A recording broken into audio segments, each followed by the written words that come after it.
First வந்து Iran's war. So USA and Israel ரெண்டு பேருமே அந்த ஆப்ரேஷன் ரோரிங் லயன் உடைய கண்டினியூஷனாக they launch this attack on Iran and ஈரானுடைய supreme leader Ayatollah Khamenei is dead. So இதை நம்ம ஆல்ரெடி வெனிசுலா வீடியோலேயே டிஸ்கஸ் பண்ணோம். நெக்ஸ்ட் வந்து ஈரான் தான் target and Ayatollah Khamenei is marked and அவர் most probably will be eliminated சூனுங்கிற மாதிரி பார்த்தோம். அண்ட் யூஎஸும் அது பண்ணிட்டாங்க. ஸோ இந்த அட்டாக் நடந்து இன்னைக்கு வெஸ்ட் ஏஷியாவில் ஒரு மிகப்பெரிய ஒரு பரபரப்பு சுச்சுவேஷன். ஏன்னா ஈரான் வந்து they retaliated on all the US allies. யூஎஸோட ஃப்ரெண்ட்ஸ் யாரெல்லாம் கல்ஃபில் இருக்காங்களோ எல்லா நாட்டிலையும் ஒரு அட்டாக் நடந்திருக்கு. அண்ட் ஸ்ட்ரெயிட் ஆஃப் ஹார்மூஸ் வந்து இப்போது க்ளோஸ் பண்ணிட்டாங்க. So strait of Hormuz close பண்ணிட்டா ஆயில் சப்ளை வந்து பெருசாக அஃபெக்ட் ஆகும். இப்போ தான் எக்கனாமிக் சர்வேல ஆயில் ப்ரைஸஸ்லாம் குறைஞ்சிருக்கு. ஆயில் இன்ஃப்ளேஷன் இல்லை, ஃபுட் இன்ஃப்ளேஷன் இல்லை, கோர் இன்ஃப்ளேஷன் கம்மியாக இருக்குங்கிற, கோர் இன்ஃப்ளேஷன் அதிகமாக இருக்குது, ஹெட்லைன் இன்ஃப்ளேஷன் கம்மியாக இருக்குன்னு பார்த்தோம். ஆனால் அதை திரும்ப ரிவர்ஸ் பண்ணுற மாதிரி நான் தான் சொன்னாலும் எதுவுமே சொல்ல முடியாது ட்ரம்ப் இருக்கிற வரைக்கும்ங்கிற மாதிரி இருக்குது. அண்ட் அயட்டோல்லா கமேனி ஃபால் ஆன பிறகு what is the next to Iran, what is going to be the next thing அப்படின்னு பார்த்தா there are many questions.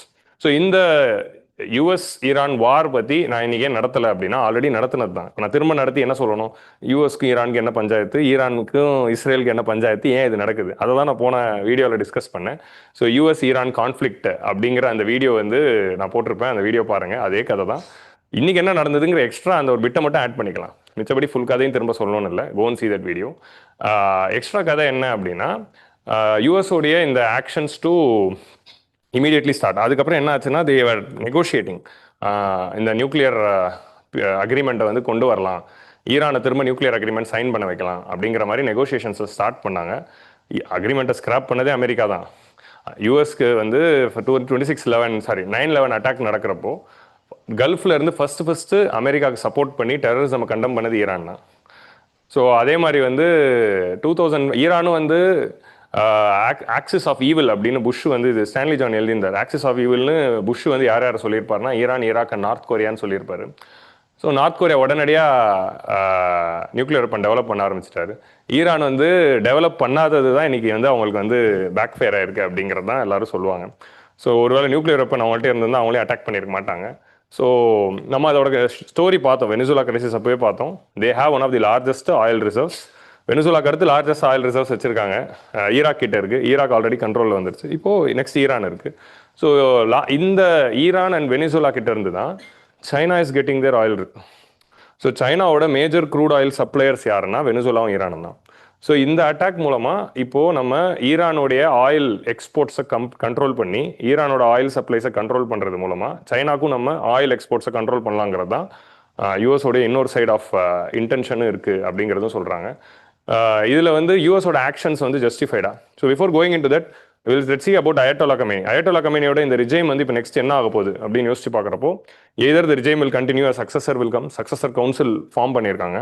Who is going to be the successor அப்படின்னு கண்டுபிடிக்கிறதுக்கு ஒரு கவுன்சில் இமீடியட்டாக ஃபார்ம் பண்ணி அதில் current president, prime minister and all the important கிளரிக்ஸ்லாம் இருந்து செலக்ட் பண்ண போகிறாங்க. அவர் வந்து ஒரு ஷியா முஸ்லீம் இஸ்லாமை ஃபாலோ பண்ணுற ஒரு லீடிங் கிளரிக்காக தான் இருக்கணும் அப்படிங்கிறது தான் அவங்களுடைய கான்ஸ்டியூஷன் சொல்லுது.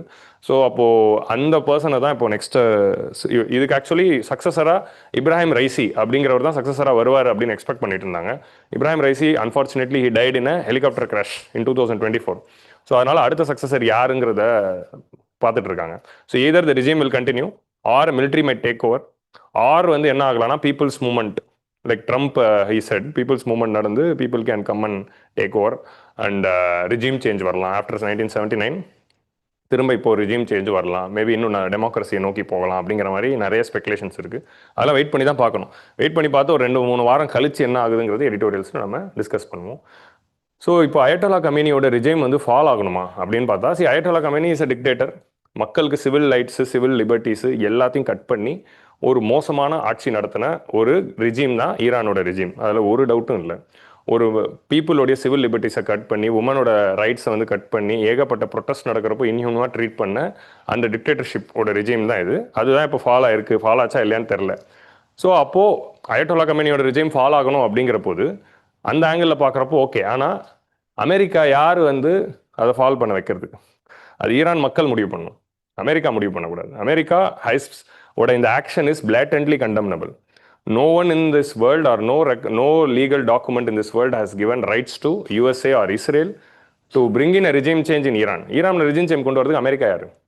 அது ஈரான் மக்கள் முடிவு பண்ணும். ஈரான் மக்கள் ப்ரொட்டஸ்ட் பண்ணுறாங்க. ஸோ அந்த ப்ரொட்டஸ்ட்லேருந்து அது வரணும். ஸோ இவங்க மேலேயே இருந்து இவர் வந்து இண்டிபெண்டன்ஸ் கொடுக்குறாரா? நீ யாரையா இண்டிபெண்டன்ஸ் கொடுக்கறதுக்கு அப்படிங்கிற மாதிரி இருக்கு. So the actions of USA is highly கண்டம்னபிள்.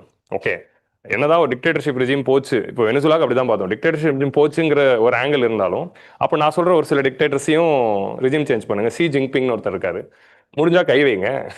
Donald Trump தான் வந்து பெரிய இவராச்சு, முடிஞ்ச சைனாவில் கை வைங்க. பயம் இருக்குல்ல. ஸோ சைனாவில் கை வச்சா என்ன ஆகும்னு. ஸோ அப்போது திரும்ப அடிக்க மாட்டாங்கிற நாட்டில் தான் இவங்க வந்து கை வைப்பாங்க. ஏன் நார்த் கொரியாவை ஏன் அடிக்கல இன்னும்? நீங்கள் அந்த அந்த ஆங்கிளில் பார்த்தீங்கன்னா நார்த் கொரியா தானே இன்னொரு த்ரெட்டு, ஏன் வைக்கல? ஏன்னா நியூக்ளியர் வெப்பன் வச்சிருக்கான். அப்போ நியூக்ளியர் வெப்பன் டெவலப் பண்ணாததான் ஈரான் பண்ண தப்பா? அப்போ நியூக்ளியர் வெப்பன் வைக்கிறது தான் டிட்டரண்ட்.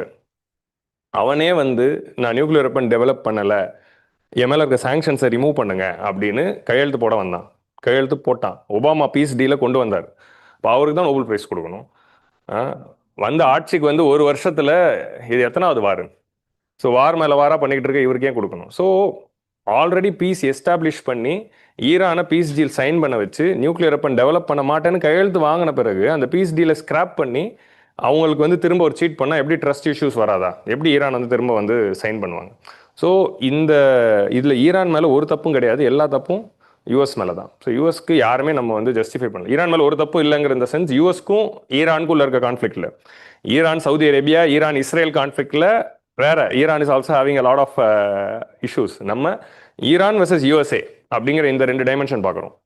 இந்த 2 டைமென்ஷனில் ஈரான் வந்து யூஎஸ்ஏ ஒன்றுமே பண்ணல. ஸோ அதுதான் வந்து வி ஹவ் டு அண்டர்ஸ்டாண்ட்.